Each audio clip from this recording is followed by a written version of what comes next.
Bienvenidos chicos a una nueva clase virtual de Política y Ciudadanía. Como les dije en la clase anterior, hoy nos vamos a meter con los poderes de gobierno, poder ejecutivo, legislativo y judicial. Vamos a ver en qué consisten y nos introduciremos en la unidad que viene sobre democracia, viendo cómo se eligen estos tres poderes. Principalmente veremos el sistema electoral.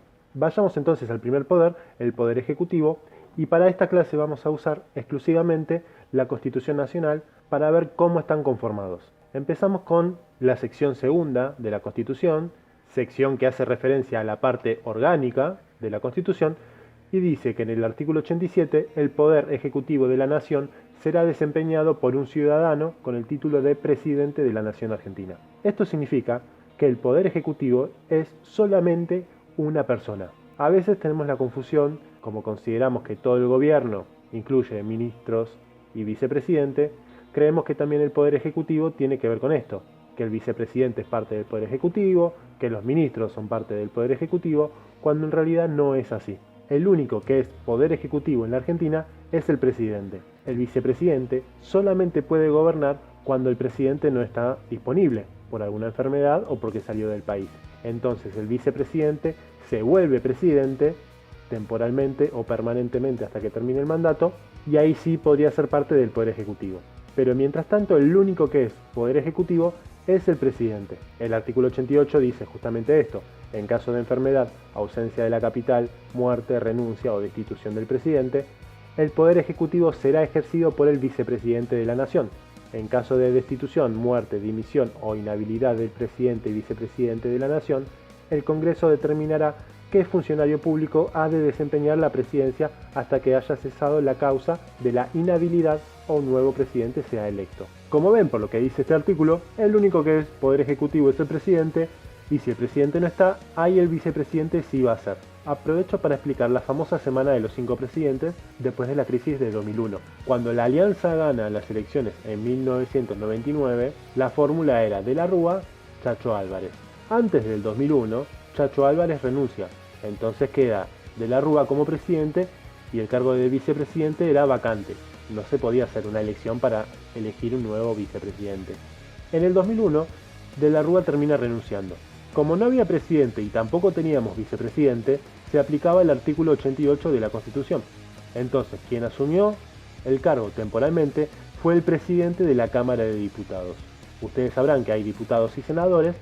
El presidente de la Cámara de Senadores es el vicepresidente, pero ya vamos a ir a esa parte. Como el vicepresidente no había tampoco presidente de la Cámara del Senado. Entonces, el presidente de diputados asumió el mando. Asumió por un día, justamente para convocar a quien sería el nuevo presidente, y el Congreso eligió al gobernador de San Luis, Adolfo Rodríguez Sá. Después de una semana, su mandato tenía muy poco apoyo y termina renunciando, pero también había renunciado el que era presidente de la Cámara de Diputados. Entonces asumió la presidencia la persona que en ese entonces era presidente de la Cámara de Diputados. Ahí en las imágenes pueden ir viendo cómo fue toda la sucesión. Esta persona asumió solamente por un día para convocar a quien sería el nuevo presidente y terminaría con el mandato de la Rúa. El elegido finalmente fue Duhalde, que terminó su mandato en 2003. Lo terminó un poco antes, adelantando las elecciones, con lo cual Néstor Kirchner, el presidente que vino después, asumió un poco antes. Pero lo hizo justamente porque no había sido un presidente electo por el pueblo. Esta es una situación excepcional. Generalmente el vicepresidente es el que termina reemplazando al presidente. Sigamos avanzando en los demás artículos.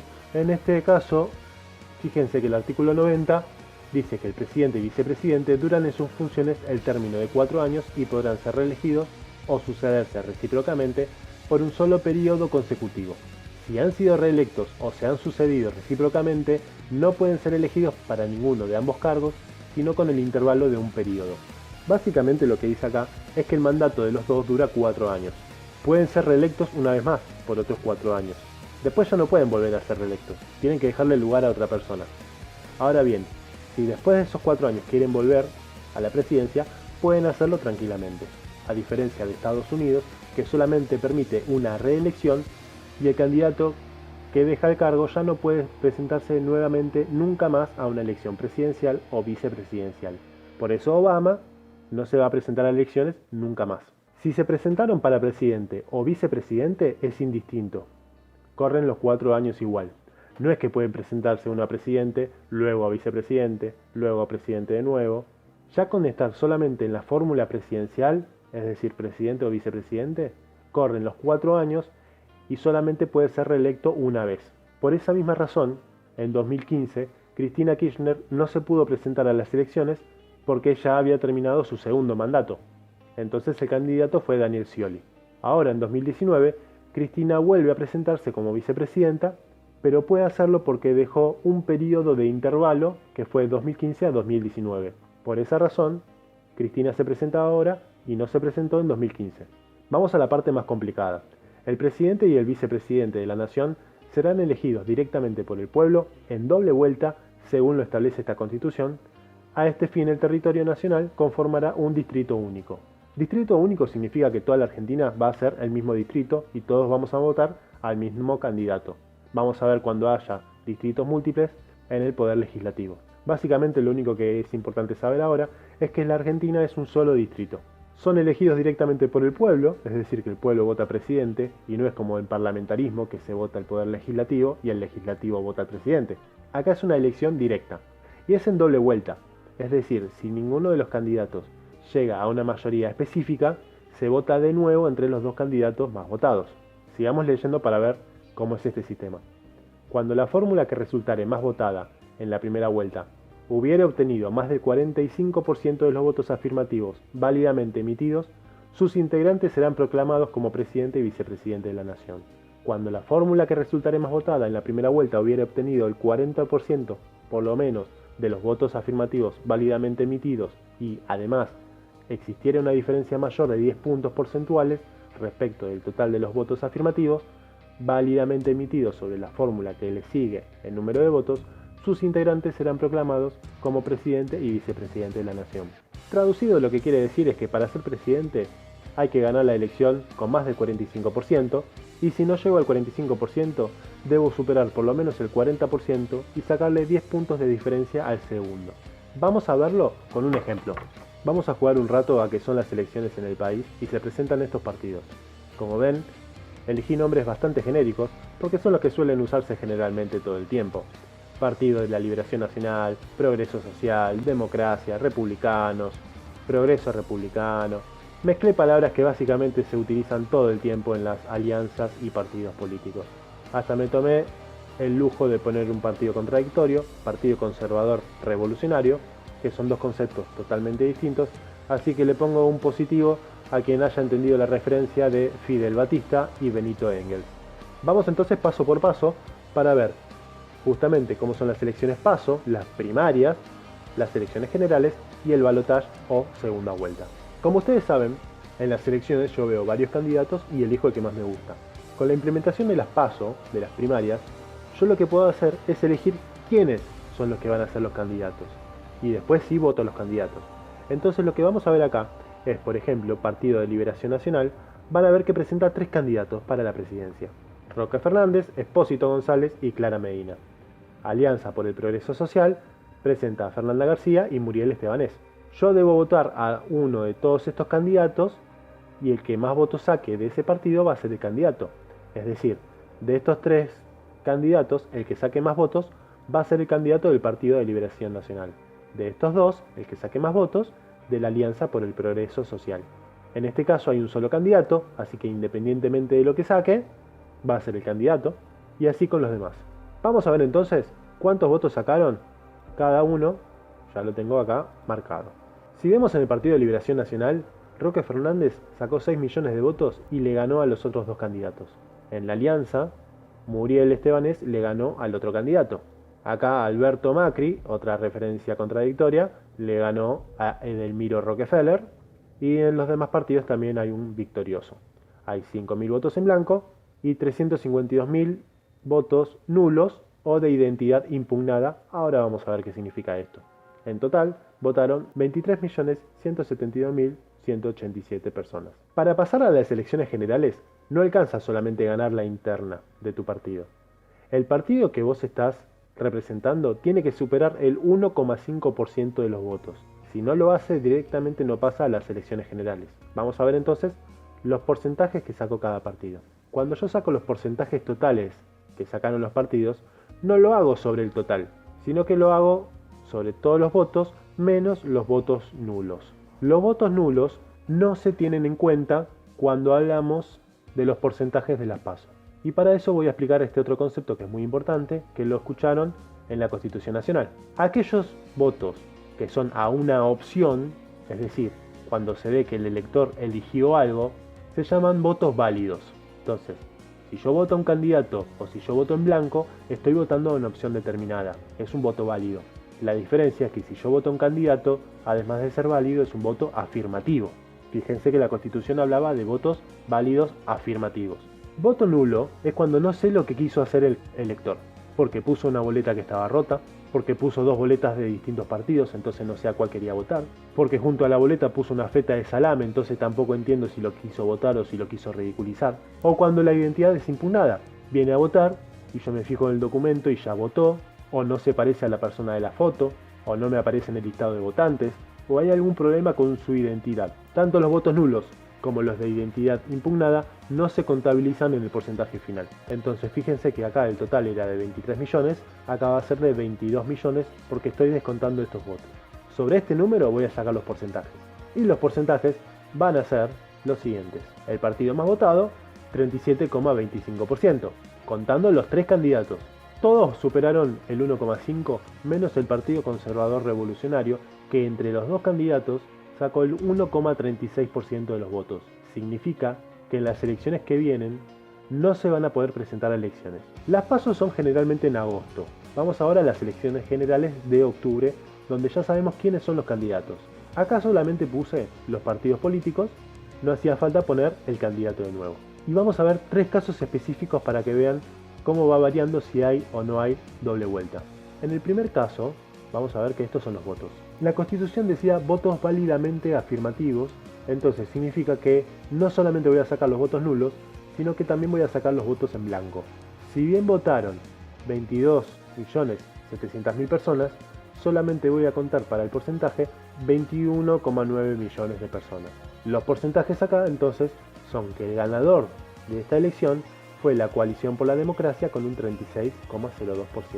Sin embargo, no alcanzó al 45% ni al 40% que establece la Constitución. Entonces se va a pasar a una segunda vuelta donde se va a presentar la Coalición por la Democracia y además se va a presentar el segundo, Frente de Progreso Republicano. Antes de entrar al balotaje, vamos a ver el segundo caso. En el segundo caso les presento acá son los votos.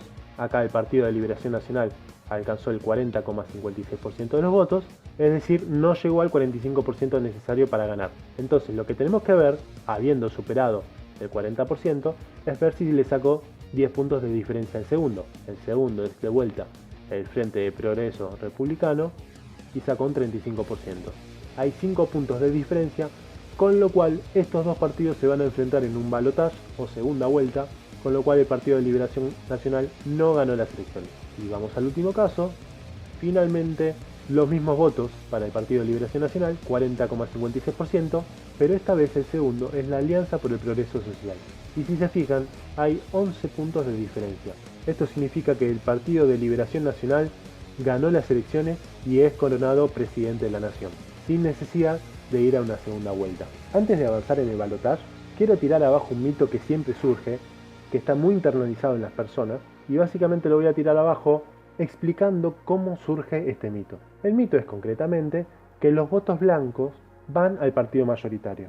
Hay una creencia popular que dice que si yo voto en blanco, todos esos votos se van a sumar y se los van a trasladar al partido mayoritario. Entonces, votar en blanco es lo mismo que votar al partido mayoritario. Esto es mentira, pero vamos a explicar de dónde surgió este rumor que se expandió mucho en todas las personas. Fíjense estos números. Acá estoy poniendo el caso 3. En el caso 3, el Partido de Liberación Nacional había ganado las elecciones, porque superó por 10 puntos al segundo y superó el 40%. Recuerden que estos porcentajes yo los saqué sin contar los votos en blanco. Si yo hubiera contado los votos en blanco, los porcentajes habrían sido los siguientes. El Partido de Liberación Nacional, en vez del 40,56, habría sacado el 39,97. Si bien sigue teniendo 10 puntos de diferencia con el segundo, tendría que haber ido a balotaje porque no superó el 40%. Pero fíjense el partido Alianza por el Progreso Social. Si yo cuento los votos en blanco, saca 29,10 y si no los cuento, 29,53. Su porcentaje también aumenta. La Coalición por la Democracia, 1,66, aumenta a 1,68. Es decir, cuando yo saco los votos en blanco, todos los porcentajes van a ser mayores. Todos se van a agrandar, porque justamente estoy sacando de la ecuación un número muy importante. Generalmente esto puede beneficiar al partido más votado, por el caso que acabo de mencionar, porque lo ayuda a llegar a esa mayoría especial que necesita para ganar las elecciones. Pero no quiere decir que estos 354.000 votos se van a sumar a estos 9,7 millones de votos. No es así, no pasa nunca, no se trasladan los votos de uno al otro. Lo que importa es la cantidad de personas que votaron a estos candidatos. Por esto surge el mito de que votar en blanco beneficia al que salió primero, que puede ser un poco cierto, pero en realidad la única forma de no beneficiar al que salió primero es votando a alguien que no haya salido primero. Es la única forma de no beneficiarlo. Votando en blanco, nulo o impugnando, de cualquier manera, de alguna manera termina beneficiando porque le está sacando apoyos a aquellos que están compitiendo contra ese partido que ganó. Vamos entonces al balotaje que habíamos dicho entre el Partido de Liberación Nacional y el Frente de Progreso Republicano, según los votos del caso 2. Entonces, tenemos estos dos partidos. Básicamente acá lo único que pasa es gana el que saca más votos. Ya no importan los votos en blanco, ya no importan los votos nulos. Ustedes pueden votar lo que se les canta. El que gana es el que saca más votos. Si ustedes votan en blanco no va ni para uno ni para el otro, no se van a contar en los porcentajes. Fíjense si no en los números acá, no importa la gente que votó en blanco, eso lo sacamos de la ecuación y las elecciones terminan de esta manera. El Partido de Liberación Nacional ganando porque sacó más votos que el otro, lo que hace que esté arriba del 50%. Entonces es elegido presidente y vicepresidente de la nación. Y ahora sí, volvamos de nuevo al PowerPoint que estábamos trabajando. Una última filmina rápido para leer, que son los requisitos para ser presidente, que básicamente tiene que haber nacido en el territorio argentino, o ser hijo de un ciudadano nativo, o ser hijo de un ciudadano nativo, es decir, que haya nacido en Argentina, y otras calidades que son exigidas para ser senador, como ser mayor de 35 años, etc. Hubo un caso, Francisco de Narváez, un político argentino, que no pudo presentarse a las elecciones presidenciales porque él había nacido justo en Colombia y se mudó a los 2-3 años acá a la Argentina. Pero al no ser nativo, no podía presentarse a las elecciones. ¿Y qué hace un presidente? Van a ver en el artículo 99 todas las atribuciones que tiene, que son varias, acá puse algunas de ejemplo, pero son muchas más, todas en el artículo 99. Por ejemplo, es el jefe supremo de la nación, jefe del gobierno, responsable político de la administración general del país, ejecuta leyes de la nación, participa de la formación de leyes, las promulga y las hace publicar, etcétera, etcétera, etcétera. En este artículo van a encontrar todo lo referido a la función que tiene el poder ejecutivo. Pasemos entonces al poder legislativo. En este caso va a ser un poco más complicado. El poder legislativo está compuesto de dos cámaras, una de diputados y otra de senadores, como dice el artículo 44. La Cámara de Diputados representa al pueblo y la Cámara de Senadores representa las provincias. Van a ver ahora que esto no es menor. El artículo 46 dice la cantidad de diputados que va a haber en la primera legislatura y enumera las provincias que hay y cuántos representantes tiene cada una. Esto se va a ir actualizando según el censo general. Hoy en día hay 257 diputados. Cada provincia elige una cantidad determinada de diputados según la cantidad de habitantes que tiene. La que más elige es Buenos Aires, con 70 diputados, porque es la provincia con mayor cantidad de habitantes. Recuerden que los diputados representan al pueblo. En el artículo 54, fíjense que dice que el Senado se compone de 3 senadores por cada provincia y 3 por la ciudad de Buenos Aires. Hay 24 distritos, 3 senadores por cada distrito son 72 senadores.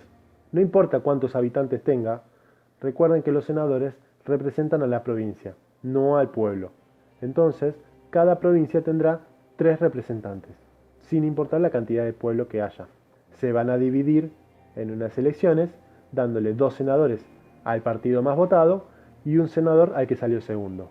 Así sea 49 a 48 o 99 a 1%, no importa el porcentaje.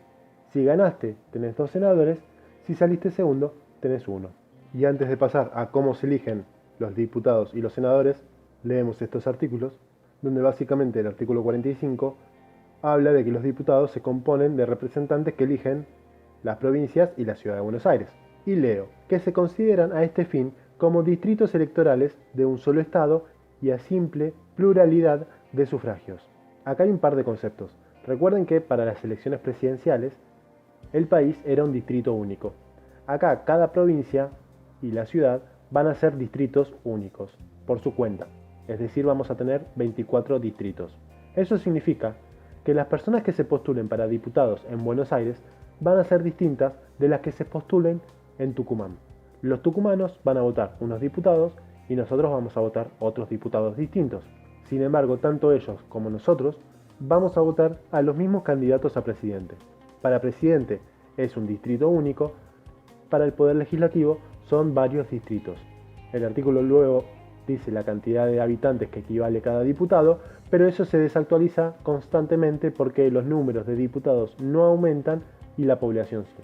Entonces, ahora no es necesario darle mucha importancia a eso, sí habrá que darle importancia cuando se modifique la cantidad de diputados, si es que en algún momento intentan hacer eso. El artículo 50 y el 56 tiene que ver con la duración de los mandatos. Los diputados duran 4 años y tienen reelección indefinida. Sin embargo, y acá está lo complicado, la Cámara de Diputados, los 257 diputados, se renuevan por mitades. Hoy votamos a la mitad de los diputados y dentro de 2 años votaremos a los otros diputados que nos faltan. Por esa razón, en 2019 votamos para presidente y diputados y ahora el año que viene vamos a volver a votar, pero solamente para diputados. Con los senadores pasa algo similar. En vez de 4 duran 6 años, también son reelegibles indefinidamente, pero en vez de renovarse por mitades, se va a renovar por tercios, también cada 2 años. Es decir, cada 2 años hay elecciones a senadores, en donde se renueva un tercio de la Cámara de Senadores. Vamos entonces al Poder Legislativo para analizar cómo se eligen estos cargos. La elección presidencial es mayoritaria, es decir, gana el que saca más votos. En la elección legislativa es una elección no mayoritaria, sino una elección proporcional. La cantidad de cargos va a variar según la cantidad de votos que hayan sacado. Acá nuevamente sacamos los votos nulos y los votos blancos y nos dan estos candidatos. ¿Cómo hacemos para saber cuánto le corresponde a cada uno? Esto se va a hacer a través de lo que se llama sistema DONT, que es la persona que inventó este sistema. Lo que vamos a hacer es esta cantidad de votos, dividirlo por la cantidad de cargos que hay. Entonces vamos a ver acá, lo que vamos a hacer es dividirlo por 1, por 2, por 3, por 4, por 5, por 6, etc. 9 millones dividido 1, 9 millones. Si lo divido por 2, me va a dar 4,8 millones. Y así voy a hacer con todos. Yo ya lo tengo hecho, así que lo voy a marcar acá. Recuerden que elegimos 10 candidatos. Entonces lo que vamos a hacer, para saber cuánto le corresponde a cada uno, es algo muy sencillo. Es simplemente seleccionar los 10 números más altos y de esa manera determinará cuántos cargos va a conseguir cada partido político. El número más alto es el 9,7 millones, le sigue 8,4 y marco los otros 10. Entonces, los 10 números más altos de toda esta tabla son estos 10 que marqué acá en verde. Significa que los cargos que van a tener son 4 para el Partido de Liberación Nacional, que son estos 4, 2 para la Alianza por el Progreso Social y 4 para el Frente de Progreso Republicano. Pero fíjense que acá puse, y si fueran 20 los que estamos eligiendo, en vez de pintar 10, pinto 20. Vamos entonces a pintar esos 20. Entonces el número final sería este. La cantidad de cargos que va a quedarse cada uno van a ser 8 para el Partido de Liberación Nacional, va a tener 4 cargos más. El Frente de Progreso Republicano tendrá 2 cargos más. Pero fíjense qué llamativo esto. La Coalición por la Democracia y los demócratas republicanos, que no habían sacado ningún representante, ahora van a tener uno cada uno. Cuantos más cargos tengo para repartir, más ventaja le estoy dando a los partidos más chicos. Es decir, estoy haciendo que la elección sea más proporcional y que represente a un montón de personas que votaron por los partidos más chicos, pero como el sistema es injusto y solamente hay muy pocos cargos, no se ven representados. Fíjense que en el primer caso votaron casi 3 millones de personas y esas 3 millones de personas no tenían ningún tipo de representación en el Congreso. Gracias a que yo subí la cantidad de diputados, ahora pueden tener una representación. Aunque sea un diputado, es muy útil. Vamos ahora al caso de senadores, que es mucho más sencillo, donde lo que importa es básicamente la posición. Solamente se eligen 3 cargos por provincia. Acá tienen los 24 distritos que hay en el país. Hay que detectar quién salió primero. El Partido de Liberación Nacional salió primero, el Frente de Progreso salió segundo. Ya lo tengo acá, van a ver que puse las posiciones. Significa que al partido que salió primero le van a quedar 2 bancas y al que salió segundo le va a quedar una banca. Y los demás partidos no van a sacar nada. No importa la cantidad de votos, lo único que importa es la posición. Y vamos a la parte de la renovación, porque en diputados es fácil. Yo tengo 257 diputados, lo que hago es dividir esto por 2, me da 128,5. Es decir, que un año voy a renovar 129 diputados y al otro año 128. Esto me da 257. Significa que si yo estoy eligiendo ahora 20, es porque la Cámara está compuesta por 40 diputados. Yo solamente estoy eligiendo la mitad. Si se fijan en unas boletas legislativas, Buenos Aires tiene 70 diputados, pero en las elecciones solamente votamos 35. Porque votamos 35 ahora y 35 dentro de 2 años. En senadores es más complicado. Si Buenos Aires vota cada 2 años un senador, que dura en su mandato 6 años, significa que de los 3 senadores que posee, solamente puedo votar uno. Entonces esto no se estaría cumpliendo. ¿Cómo puedo hacer para que esto se cumpla, pero al mismo tiempo renovar la Cámara de Senadores, en la cual todos tienen 3, y si sumamos todo esto nos da 72 senadores? La forma que tengo para renovar la Cámara por tercios es haciendo que las provincias se elijan cada 6 años. Es más sencillo de lo que parece. Lo que tengo que hacer es dividir la cantidad de provincias, o mejor dicho, distritos, porque está la ciudad de Buenos Aires, que no es una provincia, lo divido por 3, entonces 24 dividido 3 me da 8. Básicamente lo que hago es, 2019 votan 8 provincias. Votan estas 8. En el 2021 hago que voten estas otras 8 provincias. Fácil. Y en el 2023 van a votar estas 8 provincias. En el 2025 se va a vencer el mandato de estos senadores. Entonces, en 2025 van a votar solamente estas provincias. 2027 van a votar estas, 2029 van a votar estas. Entonces, estoy renovando la Cámara cada 2 años, la estoy renovando por tercios y asegurándome que se cumpla siempre esto, de que el partido más votado saque 2 senadores. Con esto termina la parte de poder legislativo, así que pasamos al último de los poderes, que es el poder judicial. ¿Qué es el poder judicial? Básicamente, como indica su primer artículo, el artículo 108, el poder judicial de la nación será ejercido por una Corte Suprema de Justicia y por los demás tribunales inferiores que el Congreso estableciere en el territorio de la nación. Es decir, el poder judicial es la Corte Suprema, el órgano más importante de todos, pero además son todos los jueces que tiene el país. Jueces en este caso nacionales, porque también hay jueces provinciales, pero eso ya responden a la Constitución provincial. En el caso del Poder Judicial Nacional, hace referencia a los jueces nacionales. Sin embargo, su forma de manejarse es muy distinta de los 2 poderes anteriores. Vamos a ver en el artículo 110 que todos los jueces conservan sus empleos mientras dure su buena conducta y reciben una compensación determinada por ley que no puede ser disminuida.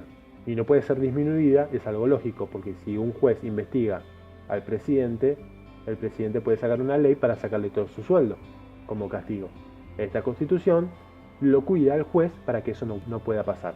Pero a diferencia de los diputados, senadores y presidentes, su cargo no tiene un tiempo fijo, sino que una vez que es elegido juez, puede estar ahí para siempre.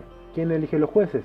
Hay un organismo que se llama el Consejo de la Magistratura, nombrado por distintos representantes de los distintos poderes y partidos políticos, y hace una selección de los magistrados que van a ocupar esos cargos, que luego el presidente junto al Senado aprobarán o rechazarán. El mismo Consejo de la Magistratura es el que se encarga de hacer juicios políticos a los jueces y sacarlos en caso de que su conducta no sea buena, lo cual es bastante difícil porque al ser representantes muchos de los partidos políticos representan a intereses partidarios. Entonces, si el juez me conviene, todos mis representantes en el Consejo de la Magistratura van a intentar que no sea removido. Y si el juez no me conviene porque me está investigando a mí, por más de que sea un buen juez, lo voy a querer sacar con esos votos que tengo. ¿Qué hace el Poder Judicial? Hace lo que se llama control de constitucionalidad. Controlar que las leyes sean constitucionales, que todo respete a la Constitución. Este control, como dije, lo hace el Poder Judicial y controla que las normas que va a dictar el Poder Legislativo, o a veces el presidente, se ajusten a lo que dice la Constitución, porque si no lo hacen, no se van a aplicar. Este tipo de control puede ser muy variado y va a depender del país. Por ejemplo, depende de quién lo está ejerciendo. Un control político, es decir, que un tribunal político está controlando que se cumpla con la Constitución, o un tribunal jurídico, jueces, son jueces los que están controlando esto. Y si hablamos de un tribunal de jueces, puede ser de dos maneras. Puede ser concentrado, es decir, que hay un tribunal específico que va a controlar que se respete la Constitución, o puede ser difuso, donde todos los jueces que hay en el país pueden declarar la inconstitucionalidad de una normativa. En este último caso, cuando un juez falla, el fallo, es decir, la sentencia que está haciendo ese juez, puede ser de dos maneras. Puede ser un fallo erga omnes, es decir, falla para todo el mundo, o un fallo inter partes, donde solamente falla para las partes que están involucradas en ese proceso judicial. Vamos a poner un ejemplo. El presidente decreta que las mujeres no pueden asistir a las universidades públicas y María va y hace una denuncia porque dice que eso es inconstitucional. Va con el juez Juan Pérez, el juez Juan Pérez le dice, tenés razón, esto no está bien, entonces falla a favor de María. En un fallo erga omnes, ese fallo implica que todas las mujeres pueden volver a la universidad. En el fallo inter partes, significa que solamente María puede volver a la universidad. Todas las mujeres deberían hacer juicios por su cuenta. Como ven, yo marqué algunas palabras, es porque Argentina se encuadra dentro de esos conceptos. El control de Argentina es judicial, lo hacen jueces, no lo hacen los políticos. Es difuso, es decir, que todos los jueces pueden hacerlo. Y además los fallos son interpartes, solamente afectan a las partes involucradas en esa denuncia. No quita que esto después no pueda generar una modificación de la ley para que se ajuste a derecho y que afecte a los demás, pero el fallo por sí solo afecta a las partes involucradas. Y ahí entra en juego otro concepto que es el concepto de jurisprudencia, que es el conjunto de decisiones judiciales sobre un tema en particular. Sobre este caso de que las mujeres no pueden asistir a la universidad, si un juez falla que las mujeres sí pueden acceder, entonces los demás jueces van a ver lo que falló este juez y van a fallar de la misma manera. Lo que hace la jurisprudencia es evitar que una misma situación se pueda interpretar de maneras distintas. Lo que está evitando es que María haya logrado volver a la universidad, pero que Claudia haya hecho el mismo juicio, pero a ella le tocó un juez distinto y ese juez dijo que no tiene derecho a hacerlo. Este es un sistema que se aplica en Estados Unidos. En Estados Unidos, cuando hay fallos previos, los abogados los traen a colación para que el juez los tenga en cuenta y falle según la jurisprudencia anterior. En Argentina no se aplica esto, no es obligatorio.